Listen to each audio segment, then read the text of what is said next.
Hey Leo, welcome po sa ating channel. At ito ang inyong monthly kabay tarot reading for November 2024.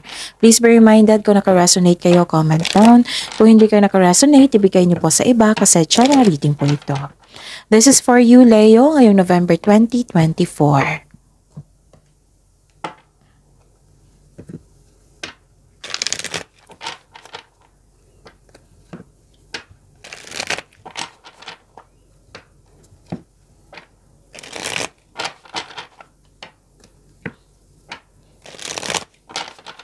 Para po ito sa inyo, Leo, ngayong November 2024. Maraming salamat po sa inyong patuloy na suporta at maraming salamat din po sa mga hindi nag-skip ng ads. Gamitin ang reading na ito bilang gabay lamang sa mga hindi pa nag-subscribe. Subscribe na po kayo at click bell notification para malaman nyo na may bago tayong video. Para sa mga gusto magpa-reading po, may lumabas dyan sa screen nyo ngayon. Panoorin nyo po at sundin ang instruction. Calling the attention sa mga suki ko dito na Leo. Open na po ang inyong monthly kabay tarot reading for November 2024. May 6 months from now reading tayo at love life reading po. So message me Leo for schedule. Maraming salamat po. Spirits Guide, mga ganap po para kay Leo ngayong November 2024. I need 3 cards po.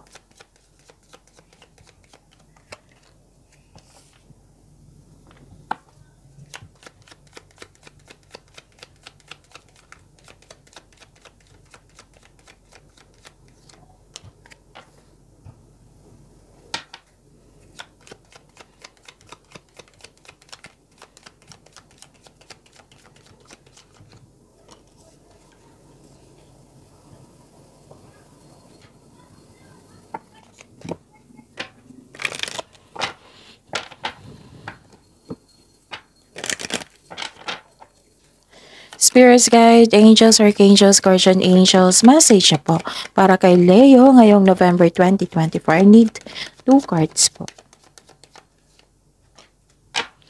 And the clarification, another card po, another message na po para kay Leo, Spirits Guide, ngayong November 2024. Okay, wow, ang ganda. Okay, Leo. May nakita ako dito na new beginning. Oo. Pwede din kakasimula mo lang sa trabaho. Pwede na-hired ka. Oo, na-hired ka kahit wala kang experience. Nakikita ko rin dito na may humihingi ng time sa iyo. Pwedeng literal na bata or inner child. Tapos nakikita ko rin dito na may concern kayo sa immature na tao. Tapos nakikita ko rin dito nag-uusap kayo na yung kapatid. Pwedeng through online or personal. O, excited kayo dito eh. Pero may paalala ang card niyo po dito na wag po daw kayo maniwala agad sa chismis. Alamin niyo muna kung totoo ba yan or hindi. Kasi nakita ko dito na some of you nahihirapan, what I meant is na naapektuhan kayo sa chismis. So, alamin niyo muna kung totoo ba yan or hindi. Tapos, maaring may opportunities, oo, na nahirapan kayo sa paggawa ng desisyon kasi you felt guilty na may sacrifice, like for example, na ano tawag nito, kailangan yung mag-upload. Example yan kailangan yung mag-upload para sa future ng mga anak mo. So, nahihirapan ka kasi yung lack of time para sa inyong pamilya, sa inyong mga anak, ganon. May ganap dito na nahihirapan ka na you felt guilty and na may sacrifice kasi. Oo, yung masacrifice yung time. Okay? So, yun. Magbigay ng pasensya. Sabi po ni Archangel Jophiel, your dreams are blooming more rapidly than you realize. Still, they need nurturing and patience. Habaan ng pasensya. Pag-alaga. Ano to may tinanim ka. Tapos, hinihintay mo na magbo-bloom, mamunga, para mag-harvest kayo. So, habaan niyo po daw yung pasensya niyo. Wow, this is prosperity. Ang sabi po ni Archangel Ariel, your material needs are provided as you follow your intuition and manifest your dreams into reality. So, dreams do come true. May prosperity dito. May cash flow. Maraming transaction. Ang ganda. Spirits Guide, ano po yung energy ni Leo ngayong November 2024?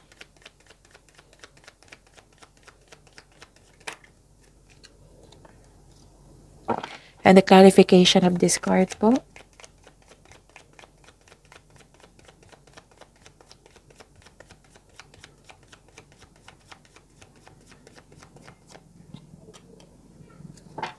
Remember, Leo, at the end of the day, alam mo na ikaw lang taong may kakayahan at responsable na gumawa ng sarili mong katotohanan at kinabukasan. So, ano yung ganap?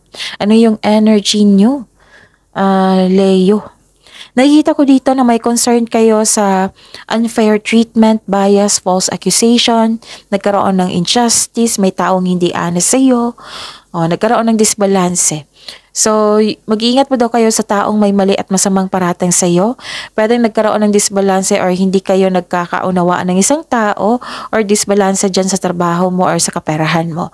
So, give attention, lalo na sa pera nyo, pagbalanse ay kailangan. So, this card advise you to find your voice and stay strong to your values. Basta panatilihin mo maging totoo. Hindi ibig sabihin naging masama siya sa iyo, magiging masama ka rin. So, put limit, put boundaries, and share your kindness to everyone. So, sa kasabihan pa, with the right values, rewards comes. Okay. At, nakikita ko dito, you are fighting for, what I meant is, fighting for what is right to Okay? Na hindi ito ang oras na para huminto ka, kailangan mag-move forward ka. Actually, may dumating na opportunity talaga. This is the clarification, ha? Dalawang card na mismo nagsabi dito. So, this is the clarification na may dalawang card po nagsabi dito na wag po daw kayong huminto. Tapos, may opportunity po daw dyan na kailangan nyo bigyan ng action, attention, action, pagpaplano. Kasi, wag nyo dong ipagpaliban. Kasi some of you, nakikita ko dito, pinagpaliban nyo. So, wag nyo dong sana ipagpaliban kasi magbibigay ito ng kasaganaan sa inyo. Okay? Tandaan nyo yan. Tapos, pinaglalaban mo ang tama para magkaroon ng freedom. Spirit's Guide, possible blessings po na ma-receive ni Leo ngayong November 2024.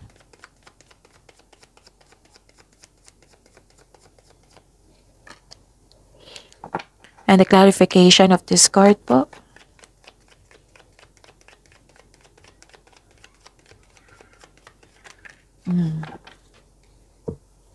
Okay, ano yung blessings na parating sa inyo? Okay. Okay, you're moving on na dito. Diba sabi ko sa inyo, tatlong card na po nagsabi dito, nahihirapan ka. Kasi may nangyari na parang may nawala sa inyo or disconnection sa isang tao. Pero now, binigyan mo ng laya yung sarili mo. Yung lumayo ka mismo sa toxic na tao. You're focused now and have faith. I-release mo yung naramdaman mo. Palitan mo ng positibo na ma-motivate ka ulit. Okay? So, kailangan ng mahabang pasensya dito. Sabi ni Archangel Jophiel. Pag-alaga at pagpasensya. Tapos, focus on mind healing instead of suffering. Magtiwala sa kung ano ang darating. So, this card asks you to believe in yourself, think positive na makabangon ka ulit, and have faith ng divine can lift you out of any period of loss. This is moving forward. Okay? The blessings is bibigyan ka ng healing, hope and healing. Basta, wag kayong mag-alala kasi dreams do come true. Okay? Mag-bloom din yung, kasi parang nawalan ka ng pag-asa dito So, ang sabi ni Archangel Jophiel dito, your dreams are blooming more rapidly than you realize. Okay? Still, they need nurturing and patience. Don't worry, kasi may binigay dito na blessing sa inyo, healing, patience, prosperity. Okay? Basta magbigay ng tiwala. Focus lang kayo sa mind healing instead of suffering. Okay? Yun. At saka, nakikita ko rin dito na nagkaroon ng pagkakaisa. Very supportive yung mga tao dyan sa iyo. Nagbibigay sila ng motivation sa iyo. Na siyang dahilan na magkakaroon ng focus at pag-achieve sa goal mo. Tapos let go mo daw yung mga nakaraan na nangyari na. Kunin mo lang yung learnings mo sa journey mo at mag-move forward. Okay? So, yun. Spending time ito Spending time for your family, for your friends, for your old friends. Mga grupo ng tao na para mo ring pamilya. So, ang ganda ng blessings. Andito rin yung opportunity na kailangan nyo pagtrabahuin. Kailangan nyo po daw ng pag-alaga at pagkakaroon ng pasensya. Parang naiinip ka dito na gusto mong may dumating. So yun, don't worry kasi may prosperity naman dito. Spirits guide.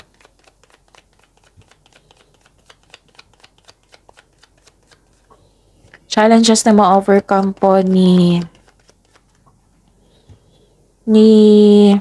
Leo ngayong November 2024.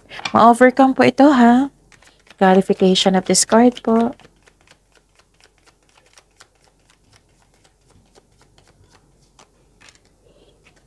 So this is a clarification of your cards here pala na may humingi ng time sa inyo at binigyan mo ng time. Lalo na yung bata. Okay, so anong tawag dito? Challenges na ma-overcome nyo, Leo. Okay.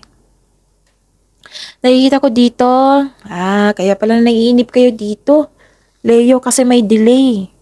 Pero itong delay na ito is sure naman po na mangyayari. Abundance kasi to Kaya pala naiinip kayo dito. Kaya pala ang sabi ni Archangel Jophiel dito na kailangan nyo ng mahabang pasensya.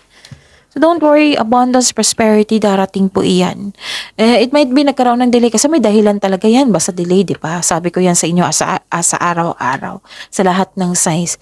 May dahilan po iyan. It might be, habang hinihintay mo ito, may dapat ma-realize ka. Para pagdating yon magamit mo sa tama. Okay? Tapos, may paalalang card nyo dito. Pagdating ng pera, kailangan nyong alagaan. Kailangan nyong i-save, mag-save kayo. Kasi nakita ko dito, nag-overspend po. Tapos, may pag-ingatan talaga ang pera. Kasi nakita ko dito ang loss of money Hindi ko kayo tinatakot. Kailangan nyo lang magbigay ng attention. Okay? Na, pwedeng loss of money kasi sobra sa paggasta, kinuha, nawala, na-damage. Okay? So, don't worry sa delay kasi matutuloy naman yan. Hindi naman yan cancel. Matutuloy po iyan. At least alam nyo kung ano yung delay na parating sa inyo. That is prosperity. That is abundance.